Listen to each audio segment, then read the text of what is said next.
60,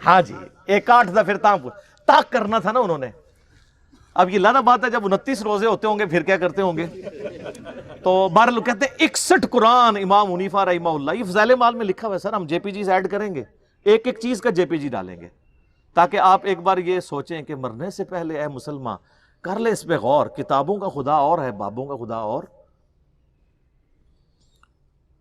یہ بابوں کا تعارف ہے قرآن کے حوالے سے, اور ایک کتابوں کا تعارف ہے. سر جامعہ ترمذی میں حدیث موجود ہے, اللہ کے محبوب صلی اللہ علیہ وآلہ وسلم نے فرمایا جس شخص نے 3 دن سے کم میں قرآن کمپلیٹ کیا, مکمل کیا, اس نے قرآن کے فہم میں سے کچھ بھی حاصل نہیں کیا. یہ ان کو کہہ رہے ہیں جن کو عربی آتی تھی, تو انہوں نے عربی آندی بھی کوئی نہیں. جن کو عربی آتی ہے ان کو کہا جا رہا ہے 3 دن سے کم میں قرآن مکمل کیا, تو فہم اس کا حاصل ہی نہ کیا. تو یہ جو 8 قرآن روزانہ کر رہے ہیں یہ کس سنت پہ عمل کر رہے ہیں؟ اپنی وشفل تھنکنگز میں سرگرداں ہیں. اور اس سے بھی مزے کی بات صحیح مسلم میں حدیث ہے, نبی علیہ السلام نے صحابہ کرام سے فرمایا, یہ حدیث بخاری میں بھی ہے لیکن مسلم میں ڈیٹیل ہے, بخاری مسلم دونوں میں ہے, کہ بھلا بتاؤ تم میں سے کسی شخص کی استطاعت ہے کہ وہ ایک رات میں 1/3 قرآن پڑھ لے, یعنی 10 پارے. آج کی ڈیٹ میں پارے اس زمانے میں تو نہیں تھے. تو صحابہ کرام نے کہا کہ یا رسول اللہ کس کی استطاعت ہوگی کہ وہ رات میں 1/3 قرآن پڑھ لے؟ ہائے ہائے ہائے ہائے ہائے. سر ہے استطاعت, فضائل مال میں 8 والے بھی ہے جے, لیکن صحابہ کرام تو بزرگ نہیں تھے نا, آپ کو پتا ہے, وہ تو کامل ایمان مومنین تھے. یہ کہانیوں والے ہیں, وہ کامل الایمان اے کہانی باز. تو صحابہ نے کہا یا رسول اللہ کسی کی استطاعت نہیں. تو آپ نے فرمایا کہ سورۃ الاخلاص پڑھ لو, یہ 1/3 قرآن کے برابر ہے, 1/3 قرآن کے برابر ہے. اپنے نظریات کے اعتبار سے بھی, کیونکہ قرآن حکیم کا 1/3 عقیدہ توحید ہے, اور چونکہ سورہ اخلاص توحید کی جڑ ہے, اس اعتبار سے بھی تعلیمات میں بھی یہ 1/3 ہے قرآن کا, اور فضیلت میں بھی. اچھا اگر یہ کہتے ہیں نا کہ ہمارے بزرگ جو 8 قرآن پڑھتے تھے وہ 24 بار پڑھتے سن سورہ اخلاص, پھر تو ٹھیک ہے. 8 × 3 = 24. 24 ٹائمز اگر سورہ اخلاص کوئی پڑھ لے اور 8 قرآن روزانہ کے, اگر یہ کہتے ہیں پھر تو ٹھیک ہے. لیکن آپ کو بھی پتا ہے کہ انہوں نے یہ نہیں کہا ہوا, ٹھیک ہے, کیونکہ اس پہ پوری رات ایک ٹانگ پہ کھڑا نہیں ہونا پڑتا. سورہ اخلاص اگر کسی نے پڑھنی ہے 3 دفعہ کتنا ٹائم لگتا ہے. اور آپ کو ایک اوریجنل مدنی لطیفہ سناتے ہیں. یہاں پہ جیلم ہمارے شہر کے اندر تبلیغی مرکز ہے. کبھی کبھار میں زور کی نماز میں وہاں چلا جاتا ہوں, تو زور کی نماز کے بعد نا فضائل مال کی تعلیم ہوتی ہے. اب وہ عالم دین ہے جو وہ فضائل مال پڑھ کے سنا رہے ہوتے ہیں, اور سامنے مدرسے کے بچے بھی ہوتے ہیں. تو میں نے اپنے بچوں کو پابند کیا کہ تم نے بھی سن لیا کرو تعلیم نا. اب میرا ایک بچہ ماشاءاللہ 10 سال کا ہے اور ایک آلموسٹ 11 سال کا. تو یہ میں 5-6 مہینے پہلے کی بات کر رہا ہوں. تو ہم درس سن رہے ہیں نا, تو یہی والا جناب وہ فضائل قرآن والا آ گیا جی, ایک بزرگ 3 قرآن روزانہ, ایک 8 قرآن, اور یہ 61 قرآن. اب میں جب بیٹھا ہوا درس سن رہا نا, تو میں بچوں کی طرف دیکھ رہا, میں نے کہا کہیں یہ بھی وہی تو نہیں سوچ رہے جو میں سوچ رہا ہوں. تو خیر بعد میں ہم جب موٹر بائک پہ بیٹھے, میں گھر آنے لگا تو میرا بچہ مجھے کہتا ہے, احمد کہتا ہے بابا یہ باقی باتیں تو ٹھیک تھیں, ایک بندہ روزانہ 3-8 قرآن کیسے پڑھ سکتا ہے؟ تو میں نے کہا بیٹا یہ کہانی تھی, اس کو چھوڑ دو, باقی باتیں لے لو. لیکن میں یہ سوچ رہا تھا کہ 80 لوگ اس عمر ہی ٹگے سا ڈنگر, کیونکہ ہماری تربیت نہیں ہوئی تھی. اور آج کل کے بچے سوچتے ہیں, کیوں سوچتا ہے؟ اس نے قرآن کئی دفعہ مکمل کیا, اسے پتہ ہے یہ اتنی موٹی کتاب ہے, یہ 8 دفعہ روزانہ کیسے پڑھی جا سکتی ہے. اب لاکھ کسی کو کہتے رہے جناب انج کر کے پڑھ لی تو انج کر کے پڑھ لی, کیسے منوائیں گے؟ اور میں نے تو احادیث سے ثابت کر دیا کہ صحابہ کرام علیہم رضوان بھی کہہ رہے ہیں کہ کس کی ہمت ہے کہ رات میں 1/3 قرآن پڑھ لے. تو نبی علیہ السلام نے وظیفہ دیا ہے سورہ اخلاص کا. تو ہم تو یعنی یہ ساری مثالیں آپ کے سامنے اس لیے رکھتے ہیں کہ آپ کم از کم مرنے سے پہلے اے مسلمان کر لے اس پہ غور. کتابوں کا خدا اور ہے, بابوں کا خدا اور. دوسری مثال سنیں. یہ چونکہ قرآن کے دشمن ہے بدنیتی کی وجہ سے نہیں، پوری نیک نیتی کے ساتھ. میں کہتا ہوں اس امت میں جس نے بھی اس امت کا جنازہ نکالا پوری نیک نیتی کے ساتھ نکالا ہے. کوئی دو نمبری نہیں تھی ان کے، پوری نیک نیتی کے ساتھ. چونکہ شیطان جب ان کے برے اعمال ان کی نظروں میں سنوار دیتا ہے تو نیک نیتی سے وہ کام کر رہے ہوتے ہیں نا. تو قرآن سے دور کرنے کے لیے انہوں نے لوگوں کو یہ کہنا شروع کر دیا کہ آپ جو ہے نا وہ عربی ٹیکسٹ کے اوپر نا ذرا غور کریں، اس کے اوپر ایمفسائز کریں. اور اس کے لیے پھر انہوں نے کئی ایک ہیلے بہانے گڑے. ایک تو موٹا سا جملہ، یہ قرآن حدیث ڈائریکٹ نہیں پڑھنا گمراہ ہو جاؤ گے، یہ تو آپ نے اکثر سنا ہے. اچھا جو صحابہ کرام تھے وہ تو قرآن سنتے تھے، ان کے آنسو روا ہوتے تھے، چلے ان کے آپ کو یقین نہیں آتا. یہ جو گورے مسلمان ہو رہے ہیں، 2007 میں کلنٹن پاکستان آئے اور انہوں نے کہا کہ اسلام از دا فاسٹسٹ گروئنگ ریلیجن ان امریکہ. وہ قرآن جو ہے وہ تو ڈائریکٹ ہی پڑھ رہے ہیں گورے، انگریزی میں ترجمہ، اور ہم جو پیدائشی مسلمان اردو میں پڑھ کے گمراہ ہو جائیں گے. اور ہم بڑے فخریہ بتاتے ہیں جی بڑی تیزی نہ لوگ گورے مسلمان ہو رہے ہیں، فخریہ بتاتے ہیں نا. اور یہاں ہم کہانی کروا رہے ہوتے ہیں کہ ڈائریکٹ نہ پڑھنا گمراہ ہو جاؤ گے، اور ہم ایسے علماء کو سبحان اللہ کہہ رہے ہوتے ہیں. اگر کوئی یہودی عیسائی ہمیں کہنا قرآن نہیں پڑھنا گمراہ ہو جاؤ گے، وہ کہے گا اللہ کا دشمن ہے تو اس لیے کہہ رہا ہے. اور یہ جو یہودی مسلمان نما یہودی گھسے ہوئے ہیں ہماری صفوں کے اندر، یہ آپ کو کہتے ہیں آپ کو کوئی پرواہ نہیں ہے. قرآن تو بار بار کہہ رہا ہے ہدی للناس، سورۃ البقرہ میں ہے ہدی للناس وبینات من الہدی والفرقان. یہ پوری انسانیت کے لیے ہدایت ہے، اور اس میں ہدایت کے روشن دلائل ہیں، اور یہ حق اور باطل میں تمیز کرنے والی کتاب ہے. لیکن نہیں، سورۃ القمر میں 4 دفعہ آیا وَلَقَدْ يَسَّرْنَا الْقُرْآنَ لِلذِّكْرِ فَهَلْ مِن مُدَّكِرٍ. قرآن نصیحت کے لیے ہم نے آسان کر دیا ہے کوئی نصیحت حاصل کرنے والا؟ نصیحت کے لیے. باقی اس کے سائنٹیفک فیکٹس پہ جائیں تو سر مولویوں تو سائنس آمدی بھی نہیں، سائنس دے سپیلنگ بھی نہیں آمدے. قرآن کا مقصد بھی نصیحت ہے، باقی تو آپ کا انٹرسٹ ہے جتنا مرضی. نصیحت کے لیے آسان ہے. لیکن وہ فضائل اعمال میں لکھا ہوا سر کہ جی قرآن کی تفسیر کے لیے 15 علوم چاہیے. یہ آپ کو دور کر رہے ہیں قرآن سے غیر محسوس طریقے. اور انہوں نے کہا کہ جی 14 کے تو نام گنوائے، انہوں نے کہا 14 تو آپ حاصل کر لیں گے، 15واں جو ہے وحبی ہے. وحبی کہتے ہیں جو گاڈ گفٹڈ ہو، وہ خاص لوگوں کو ہی ملتا ہے. تاکہ آپ 14 حاصل بھی کریں، کہیں گے 15واں تو کوئی نہیں نا، وہ تو وحبی ہے. وحبی نہیں وحبی. کتنی دشمنی اس پہ تر رہا یہ کہ پھر باقاعدہ ایک خواب لکھا کہ امام احمد، یہ فضائل اعمال میں سر لکھا ہوا ہے کہ امام احمد بن حنبل رحمۃ اللہ علیہ نے خواب میں اللہ کی زیارت کی. جھوٹ. بازید بستامی کے بارے میں کشف المحجوب میں لکھا ہے کہ انہوں نے اللہ کی زیارت کی ڈائریکٹ. اور تذکرۃ الاولیاء میں لکھا ہے معراج کی رات انہوں نے بھی معراج کی اور اللہ کو ڈائریکٹ دیکھا. ادھر تھوڑی شرم آئی، انہوں نے ایک سٹیپ نیچے لے آئے، خواب میں دیکھا. سر یہ خواب والا پیکج موسیٰ علیہ السلام کو آفر کیوں نہیں ہوا تھا؟ سورۃ الاعراف کی آیت نمبر 143 ہے. حضرت موسیٰ علیہ السلام اللہ کے لاڈلے ترین 5 پیغمبروں میں سے ہیں، اولو العزم پیغمبروں میں سے ایک. کہہ رہے ہیں یا اللہ تجھے دیکھنا چاہتا ہوں. اللہ نے فرمایا تو نہیں مجھے دیکھ سکتا، بلکہ پہاڑ کی طرف دیکھ، اگر یہ قائم رہا تو سمجھ لینا تو بھی دیکھ سکتا ہے. اور وہ جل کر راکھ ہو گیا پہاڑ، اور موسیٰ علیہ السلام انڈائریکٹلی اس کے ایفیکٹ کی وجہ سے بے ہوش ہو گئے. لن ترانی، تو مجھے نہیں دیکھ سکتا. تو اللہ تعالیٰ کہہ سکتا تھا کہ بعد میں نے احمد بن حنبل کو خواب میں زیارت کرانی ہے، تو موسیٰ پھر خواب والا پیکج، میں کہتا ہوں آج بھی کہتا ہوں موسیٰ علیہ السلام کو خواب والا پیکج آفر ہوتا نا وہ لے لیتے. ہمارے محبوب صلی اللہ علیہ وآلہ وسلم کو خواب میں زیارت ہوئی ہے، جامعہ ترمذی میں حدیث ہے، بڑی لمبی حدیث ہے، جس میں وہ نبی علیہ السلام کی دعا ہے اللہم انی اسألک فعل الخیرات و ترک المنکرات. میں نے کئی دفعہ بیان کی ہے، مشکات میں اس کا انٹرنیشنل نمبر ہے 748 جامعہ ترمذی کے حوالے سے. یہ پروٹوکول کسی کا نہیں ہمارے محبوب صلی اللہ علیہ وآلہ وسلم کے سوا. تو کہتے ہیں جی احمد بن حنبل نے خواب میں اللہ کو دیکھا تو اللہ تعالیٰ سے کہا یا اللہ میں تیرا قرب حاصل کرنا چاہتا ہوں، تو اس کے لیے سب سے بہترین ذریعہ کیا ہے؟ تو اللہ نے فرمایا میرا کلام. بالکل ٹھیک ہے، ہم بھی یہی کہتے ہیں، لیکن اگر کہانی شروع ہونے لگی ہے. تو احمد بن حنبل نے کہا کہ یا اللہ سمجھ کے یا بغیر سمجھ کے.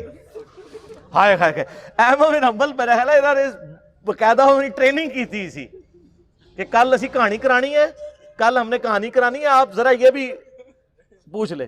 یہ لکھا ہوا ہے بھائی، اور پوچھنے کس سے؟ اللہ سے، جس نے سمجھ کے لیے پیغمبر بھیجا ساتھ، سب کچھ سمجھایا۔ وہ اس اللہ سے کسی کی جرت ہے یہ پوچھ لے کہ سمجھ کے کہ بغیر سمجھ کے؟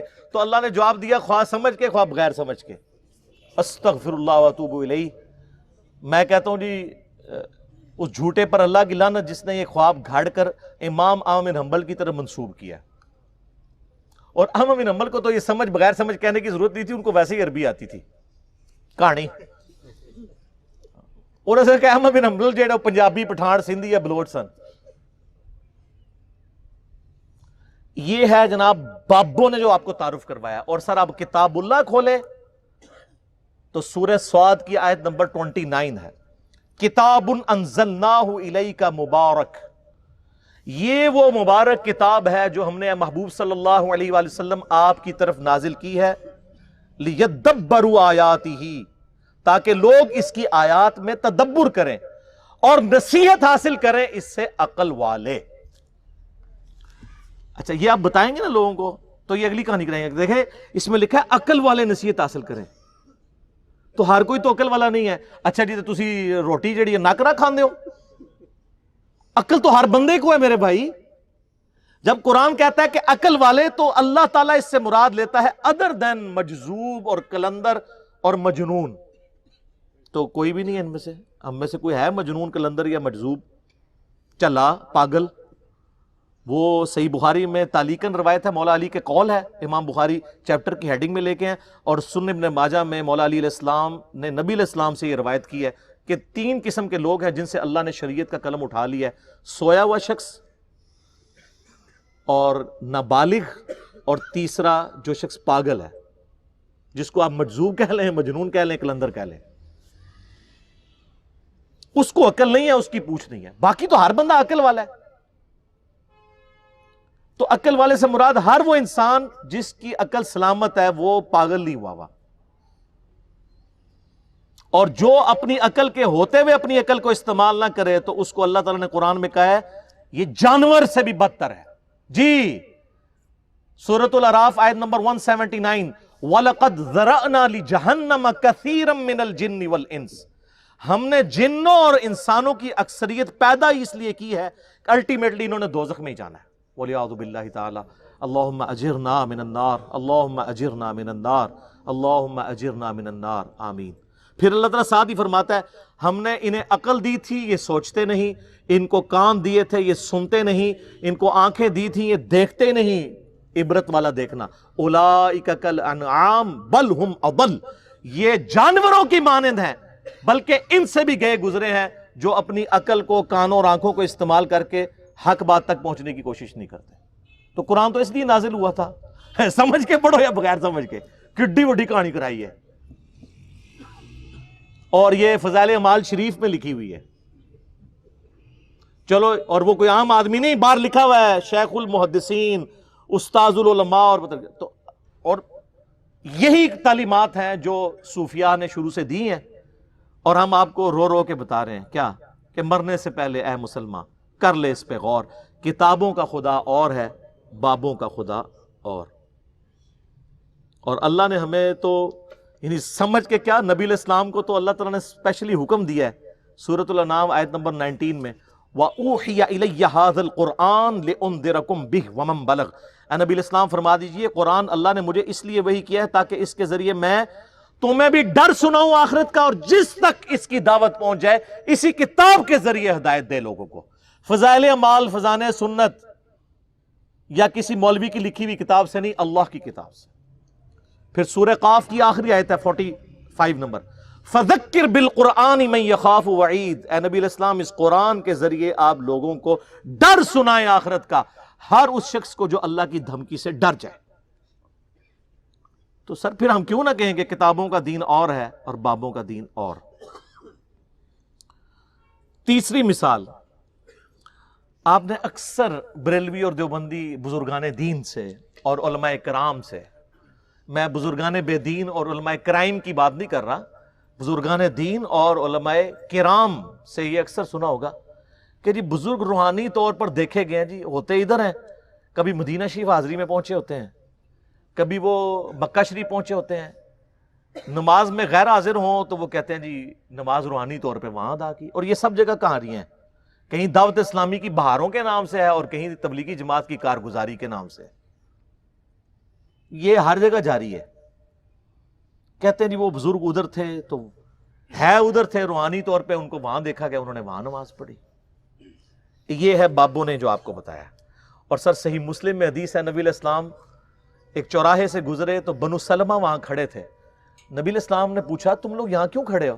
ان کا یا رسول اللہ ہم بڑی دور سے اپنے گاؤں سے مسجد نبوی میں آپ کے پیچھے نماز کے لیے آتے ہیں تو تھک جاتے ہیں، بڑی مشکل سے پہنچ پاتے ہیں، جماعت پکڑنے میں مشکل ہوتی ہے، تو ہم نے ارادہ کیا ہے کہ ہم مدینہ شریف شہر کے اندر ہی شفٹ ہو جاتے ہیں تاکہ آسانی سے آپ کے پیچھے نماز پڑھ لیں. تو نبی علیہ السلام نے فرمایا تم جتنے قدم چل کے آتے ہو ہر قدم کے عوض تمہارے لیے نیکی لکھی جاتی ہے. یار صحابہ کرام کیا لوگ تھے یار. کوئی آرگومنٹ ہی نہیں کیا. کہا یا رسول اللہ ٹھیک ہے ادھر ہی رہیں گے. کسی نے نہیں کہا یا رسول اللہ تھک جائیں گے. یہ نیکیوں کے لیے کتنے حریص. اور کسی نے یہ بھی نہیں کہا کہ حضور ہمارے قدموں کی خاک سے جو خاک اڑتی ہے، ہمارے گھوڑے کے قدموں کے سم سے جو خاک اڑتی ہے، وہ جب گھوڑے کے نتھنے میں بیٹھے تو اس کے برابر بھی کوئی امت کا ولی غوث قطب ابدال نہیں ہو سکتا. تو ہمارے بعد تو بزرگان دین ہواؤں میں اڑ اڑ کے مکے اور مدینے نمازیں پڑھیں گے تو یا رسول اللہ ٹھیک ہے ہم شفٹ نہیں ہوتے، ہم اڑ کے آ جایا کریں گے. اس زمانے میں کوئی نہیں اڑتا تھا، آج بھی کوئی نہیں اڑ سکتا میرے بھائی. کہانی ہے سب. اگر کسی کو زوم ہے نا اڑ سکتا ہے تو سارے بزرگان دین اکٹھا کہتے ہیں دنیا اولیاء اللہ سے خالی نہیں ہے. ایک ولی لے آؤ نا سر، منار پاکستان پہ چڑھاتے ہیں، لیکن ہمیں تو یقین ہے کہ وہ شہادت کے رتبے پہ پہنچیں گے.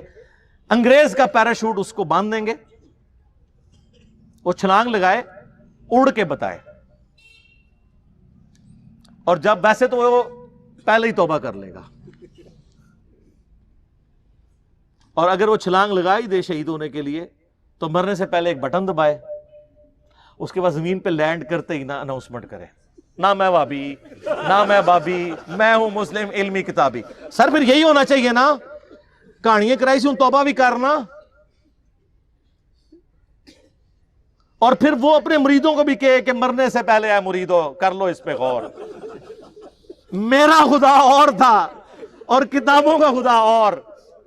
اب میں کتابوں کے خدا کو ماننا شروع ہو گیا ہوں.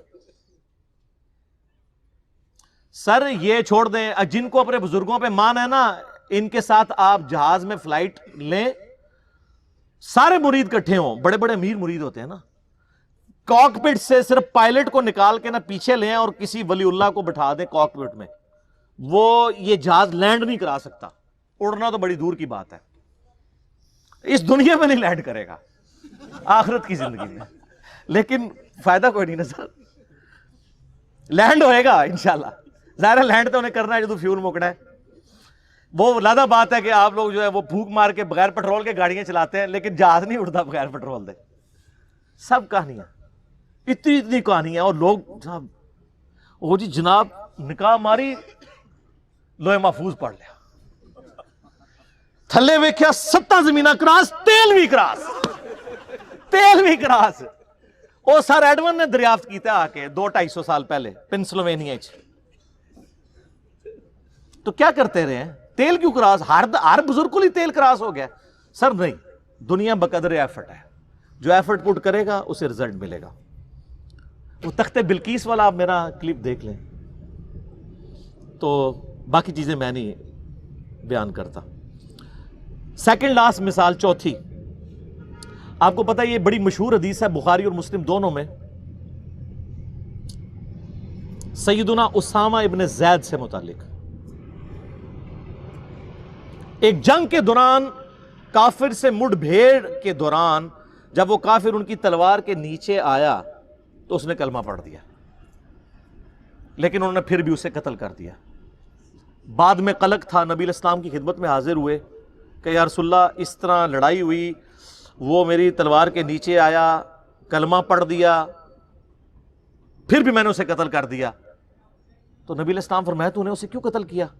کہ یا رسول اللہ اس نے اوپر سے کلمہ پڑھا تھا ڈر کی وجہ سے، اندروں وہ کافر تھی. ہو سکتا ہے یہ بات ٹھیک بھی ہو، ہم بھی یہی ججمنٹ کرتے، لیکن نبی علیہ السلام نے فرمایا کیا تو نے اس کا دل چیر لیا تھا؟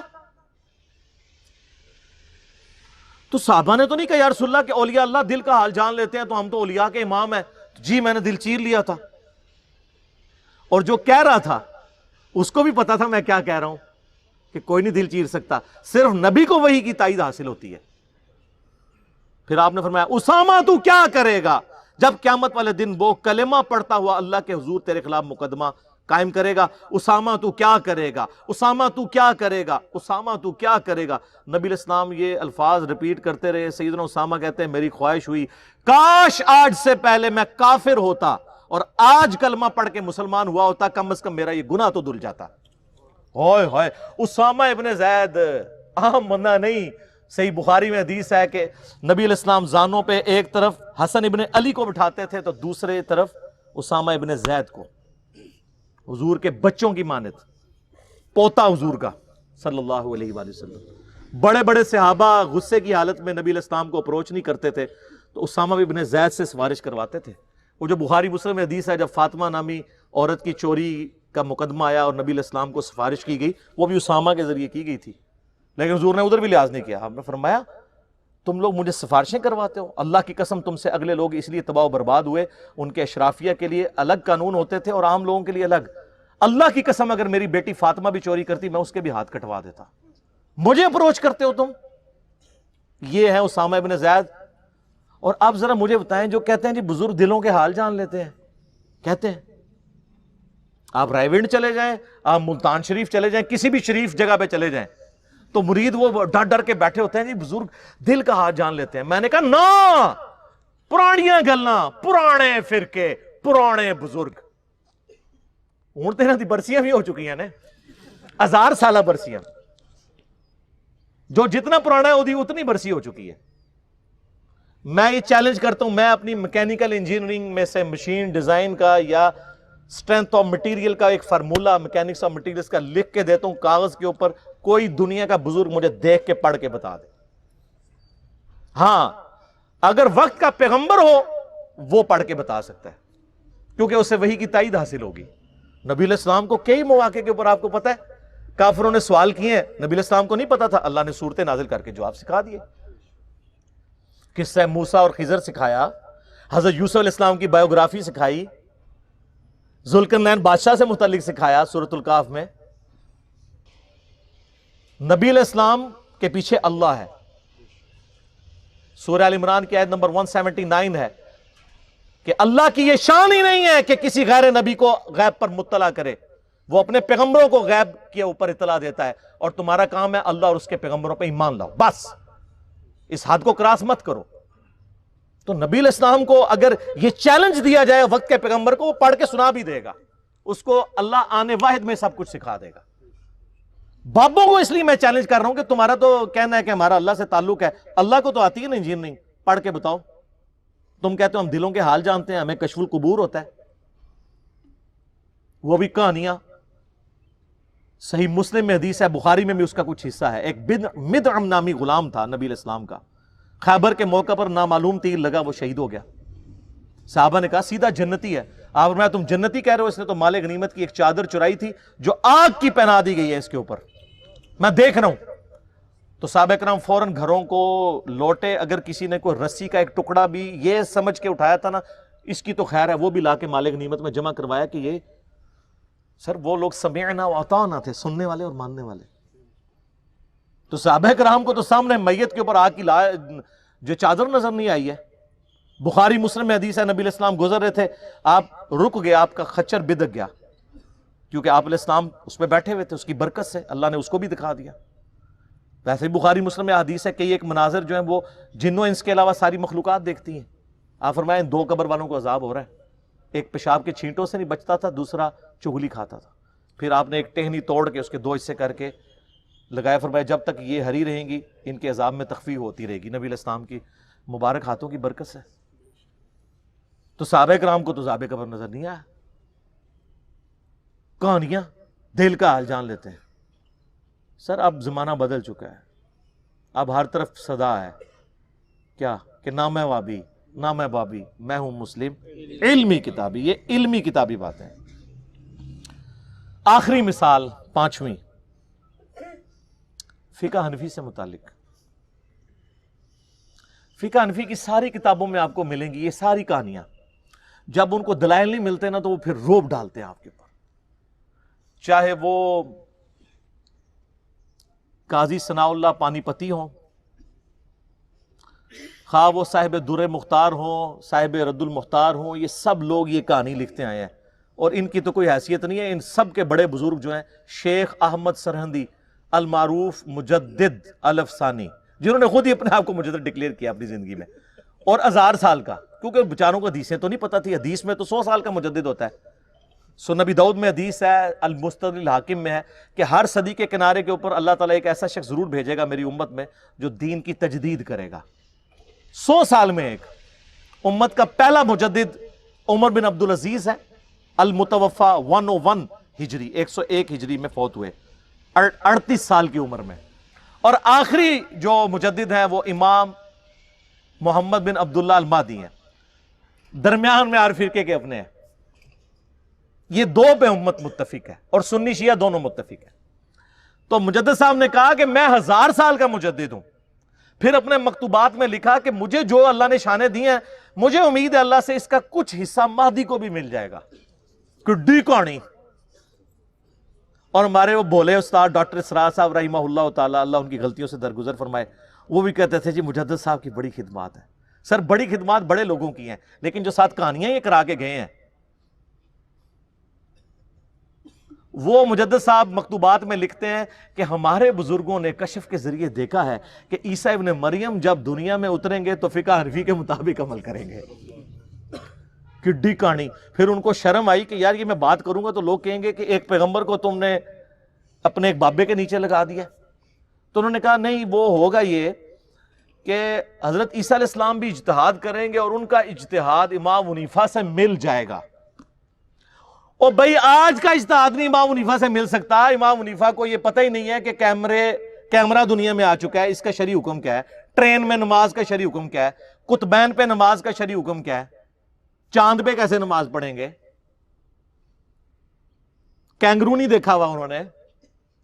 آج کے کئی مسائل ہیں جو ان کو پتہ ہی نہیں ہے. تو آج کے بھی بعد ماڈرن زمانے میں جو اجتہاد ہے وہ کون سے اجتہاد سے ملے گا. یہ تھی جناب کہانی شریف، بابا شریف. اب آ جائیں صحیح مسلم میں. سر صحیح بخاری مسلم دونوں میں حدیث ہے کہ تم میں عیسیٰ ابن مریم قیامت سے پہلے نزول کریں گے، صلیب کو توڑ دیں گے، خنزیر کو قتل کر دیں گے، جزیہ موقوف کر دیں گے، سب لوگ اسلام قبول کر لیں گے. اور مسلم شریف کے الفاظ ہیں، وہ راوی حدیث کہتا ہے کہ وہ جب دنیا میں اتریں گے تو تمہارے رب کی کتاب اور تمہارے نبی کی سنت کے مطابق تمہیں چلائیں گے. تو وہ کیا ہوں گے؟ علمی کتابی. مرنے سے پہلے اے مسلمان کر لے اس پہ غور. کتابوں کا خدا اور ہے، بابوں کا خدا اور. عیسیٰ ابن مریم کتاب اللہ اور سنت کے مطابق. اور بالکل ٹھیک ہے سر، حجۃ الوداع کا خطبہ بھی یہی ہے. یہ بالکل فٹ ان بیٹھتا ہے. اچھا مزے کی بات ہے کہ حضرت عیسیٰ کے نزول کی حدیثیں تو مسلم شریف سے لے رہے ہیں، اور مسلم شریف میں لکھا ہے کہ انہوں نے امام حنیفہ کا مقلد نہیں ہونا، نبی الاسلام کا متبع ہونا ہے. وہ لے نہیں رہے. کیوں نہیں لے رہے؟ اس کی وجہ یہ سر مسلم شریف انہوں نے پڑھی نہیں ہے، کہانیاں پڑھ دے رہے ہیں. کیونکہ دیکھ لیں مجدد صاحب بھی کہہ رہے ہیں کہ ہمارے بزرگوں نے دیکھا ہے، وہ بھی کہہ رہے تھے بزرگوں نے دیکھا ہے. ایک بزرگ دوسرے بزرگ کا بتا کے جاتا ہے، وہ اس کا بزرگ، پھر اس طریقے سے یہ چین چلتی جاتی ہے. اور یہ ایسے خطرناک لوگ ہیں، جانے سے پہلے اتنے بچے دے کے جاتے ہیں جو ان کو بزرگ ڈکلیئر کریں، پھر وہ جاتے ہوئے بچے دیتے ہیں تاکہ وہ خود بزرگ ہوں، اور وہ بچے پھر آگے بچے دیتے ہیں، روحانی بچے. میں شیطانی بچے نہیں کہتا، یہ تو آگے جا کے پتہ چل جائے گا. تو یہ جناب ہمارا درد تھا. ہم آپ کو کتابوں سے جوڑ رہے ہیں، بابوں سے نہیں. اور جب آپ کتابوں سے جڑ گئے تو آپ نبی علیہ السلام کے مبارک قدموں تک پہنچ گئے. اصل مقصد تو یہ ہے، اس کو امام مانو جسے اللہ نے آپ کا اور میرا امام بنایا. ما ضل صاحبکم وما غوا. تمہارے نبی نہ کبھی بہکے ہیں نہ کبھی بے راہ چلے. آپ کے بزرگ تو سب سے بڑے بزرگ شیخ عبد القادر جیلانی کی طرف منسوب واقعہ سارے سناتے ہیں نا ہمیں، کہ یہ ایک دفعہ شیطان نورانی شکل میں سامنے آیا اور کہا کہ اے عبد القادر میں تیرا رب ہوں، آج کے بعد تجھے نمازیں معاف. تو انہوں نے کہا لا حول ولا قوت الا باللہ. تو شیطان وہاں سے غائب ہونے لگا، اور غائب ہوتے ہوتے اس نے اگلا وار کیا کہ عبد القادر تیرے علم نے تجھے بچا لیا، تو انہوں نے کہا کہ لا حول ولا قوت الا باللہ، مجھے اللہ کے فضل نے بچایا ہے۔ تو اس نے کہا کہ میں نے تیرے اس لیول پہ پہنچے ہوئے 70 غوث دوزخ تک پہنچا دیے اس تکبر کی وجہ سے، تجھے تیرے علم نے بچایا۔ تو انہوں نے کہا لا حول ولا قوت الا باللہ، مجھے اللہ کے فضل نے بچایا۔ میرا معصومانہ سوال ہے، وہ جو 70 غوث تھے وہ تو گئے دوزخ میں، اور ان کے مریدین جو بیچارے امید لگائے تھے کہ ہمارا پیر ہمیں جنت میں لے کے جائے گا۔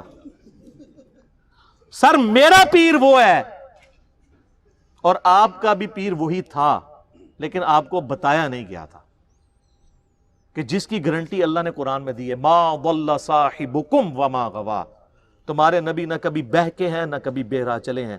لقد کان لکم فی رسول اللہ اسوۃ حسنہ قل ان کنتم تحبون اللہ فاتبعونی یحببکم اللہ انا ارسلناک شاہدا ومبشرا ونذیرا وداعیا الی اللہ باذنہ وسراجا منیرا وما ارسلناک الا رحمتا للعالمین وما ارسلناک الا کافتا للناس بشیرا ونذیرا۔ سر اللہ کے نبی کے ہوتے ہوئے کسی بابے کی بزرگ کی ضرورت ہے میرے بھائی؟ تو مرنے سے پہلے اے مسلمان کر لے اس پہ غور، کتابوں کا خدا اور ہے، بابوں کا خدا اور۔ میں اپنی گفتگو کو کنکلوڈ کرتا ہوں صحیح مسلم کی اس مشہور حدیث پہ، انٹرنیشنل نمبر کے مطابق 7377 دجال کے کانٹیکسٹ میں۔ نبی علیہ السلام فرماتے ہیں دجال کا ظہور ہوگا نا تو ایک مومن اٹھے گا، وہ کہے گا کدھر ہے دجال، مجھے ملاقات کرواؤ۔ تو اس کے جو حواری ہیں دجال کے، وہ کہیں گے نہیں ڈائریکٹ نہیں تمہیں ملاقات کرنے دیں گے۔ ظاہر ہے پیر صاحب سے کون ڈائریکٹ مل سکتا ہے؟ وہ کہے گا نہیں، تمہارے پیر نے کہا ہوا ہے کہ جو بھی اس طرح آئے نیا بندہ اس کو میرے ساتھ ملاقات کرواؤ، تو مجھے لے جاؤ اس کے پاس۔ وہ کہیں گے ہم تجھے ماریں گے۔ وہ کہتے ہیں مار لینا یار، لیکن دجال نے کہا ہوا ہے کہ جب کسی کو مارنا ہو تو میرے سے پہلے ملاقات کرانا۔ تو اس کو لے جائیں گے، جب لے کے جائیں گے وہ کہے گا تو دجال ہے، لیکن اس کے ماتھے پہ لکھا ہوگا کاف الف فا را، کافر، لیکن لکھا ہوگا وہ ایبریویشن میں۔ تو آپ جیسے لوگ جو ہے نا، آپ سے مراد بابوں والے، وہ کاف سے کشف، الف سے الہام، فا سے فیض اور را سے روحانیت پڑھ لیں گے۔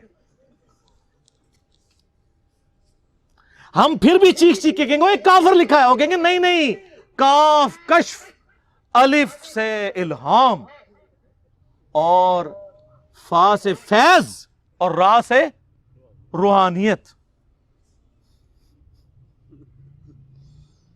مرنے سے پہلے اے مسلمان کر لے اس پہ غور، کتابوں کا خدا اور ہے، بابوں کا خدا اور۔ تو صحیح مسلم کی اس حدیث میں آگے پھر آتا ہے کہ وہ شیخ کے پاس لے جائیں گے اسے، دجال کے پاس۔ تو وہ مومن کہے گا تو مسیح دجال ہے۔ وہ کہے گا میں رب ہوں تیرا، دیکھ میں بارش برسا رہا ہوں، میں سبزہ اگا رہا ہوں۔ وہ کہے گا میرے نبی کی حدیث مجھے پہنچی ہے، تو دجال ہے۔ تو سر یہ مومن کون ہوگا؟ علمی کتابی۔ وہ کہے گا میں تیرے 2 ٹکڑے کروں گا، اور وہ 2 ٹکڑے کر کے ان میں چلے گا، پھر ٹکڑوں کو حکم دے کے پھر زندہ کر لے گا۔ جب وہ زندہ کرے گا کہے گا اب تو مان لے میں نے تجھے مردہ کر کے زندہ کیا، میں تیرا رب ہوں۔ وہ کہے گا تیرے اس عمل نے میرے ایمان میں اضافہ کیا ہے، تو واقعی دجال ہے، اور اب تو میرے قتل پر قادر بھی نہیں ہوگا۔ اور نبی علیہ السلام فرماتے ہیں جب اسے قتل کرنے لگے گا تو اس کی گردن جو ہے وہ تانبے کی ہو جائے گی، وہ اس کے اوپر قدرت نہیں پائے گا، تو اسے اٹھا کے وہ آگ میں پھینک دے گا، لیکن وہ اصل میں جا کے جنت میں گرے گا، یعنی اللہ کے پاس پہنچ جائے گا۔ اور نبی علیہ السلام فرماتے ہیں کہ وہ اس زمانے کا سب سے بہترین شہید ہوگا۔ جو المستدرک الحاکم میں حدیث ہے، سید الشہداء حمزہ ابن عبد المطلب ہیں، اور ہر وہ شخص سید الشہداء ہے جو جابر حکمران کے سامنے کلمہ حق بلند کرے۔ اسی لیے ہم امام حسین رضی اللہ تعالیٰ عنہ علیہ السلام کو سید الشہداء کہتے ہیں، اور وہ مؤمن بھی سید الشہداء ہوگا۔ تو سر ہم پھر بار بار کہہ رہے ہیں کہ مرنے سے پہلے اے مسلمان کر لے اس پہ غور، کتابوں کا خدا اور ہے، بابوں کا خدا اور۔ سورہ یوسف پڑھیں، حضرت یوسف علیہ السلام جو اپنے جیل کے ساتھیوں کو ترغیب دلاتے ہیں وہ یہی ہے کہ اے میرے جیل کے ساتھیوں، یہ چند نام ہیں جو تم نے رکھ لیے ہیں، اللہ نے ان کی کوئی سند نازل نہیں کی ہوئی ہے، آپ نے بھی نام رکھ لیے۔ یہ کہتے ہیں نا جی وہ اللہ چاہے تو بزرگ کر سکتے ہیں، یہ اللہ کا چاہنا آپ نے اور آپ کے بابوں نے ڈیسائیڈ کرنا ہے؟ یہ سب آپ نے کہانیاں بنائی ہیں۔ اللہ تعالیٰ نے قرآن حکیم میں بارہا یہ بات کی ہے، وَلَا تَقُولُوا عَلَى اللَّهِ إِلَّا الْحَقِّ، مت کہو اللہ کے بارے میں کوئی بات ایسی سوائے اس کے جو حق پر مبنی ہو۔ ہم کہتے ہیں بابے آپ کے کیا کر رہے ہیں، وہ کہتے ہیں جی کعبے میں بھی کرین گر گئی تھی، تو سر اللہ نے کب کہا ہے کہ آپ بسم اللہ پڑھ کے ساکٹ میں 2 انگلیاں دے دو تو بچ جاؤ گے؟ اللہ نے تو بقدر ایفرٹ چھوڑا ہے آپ کو۔ یہ آپ کے بابوں کا دعویٰ تھا کہ دنیا دا نظام چلا رہے ہیں۔ اللہ نے تو حسین ابن علی کو بھی مظلومانہ شہید ہوتے دیکھا ہے۔ اللہ نے تو حجاج ابن یوسف کے ذریعے اور یزید کے ذریعے خانہ کعبے کی توہین ہوتے ہوئے دیکھی ہے۔ وہ ابرا کے لشکر کو ایک ہی دفعہ ہلاک کیا ہے، ایک ہی دفعہ آگ ٹھنڈی ہوئی ہے ابراہیم علیہ السلام پہ۔ رومن امپائر کے بیٹل فیلڈز میں کئی صحابہ کو تیل کے کڑاہوں میں زندہ جلایا گیا۔ اللہ نے کہیں یہ نہیں کہا میں بچاؤں گا، آخرت کی گارنٹی ہے۔ دنیا بقدر ایفرٹ ہے، یا آپ کو ایفرٹ پٹ کرنی پڑے گی۔ چلیں یہ اللہ کی بات کرتے ہیں، اچھا ہی کرتے ہیں۔ یہ ہمیں بتانے جاتے ہیں اللہ تو آڈا تے بابے ساڈے، ایسی یہی کہنے ہیں سر، مرنے سے پہلے اے مسلمان کر لے اس پہ غور، کتابوں کا خدا اور ہے، بابوں کا خدا اور جب یہ غور کر لو تو ایک دفعہ جھوم کے کہنا ہے کیا کہ نہ میں وابی نہ میں بابی، میں ہوں مسلم علمی کتابی۔ ٹھیک ہو گیا جناب؟ صلوات بر محمد وآل محمد، اللہم صلی علی محمد وعلی آل محمد کما صلیت علی ابراہیم وعلی آل ابراہیم انک حمید مجید، اللہم بارک علی محمد وعلی آل محمد کما بارکت علی ابراہیم وعلی آل ابراہیم انک حمید مجید، سبحانک اللہم وبحمدک اشہد ان لا الہ الا انت استغفرک واتوب الیک وما علینا الا البلاغ المبین۔ جزاکم اللہ خیرا۔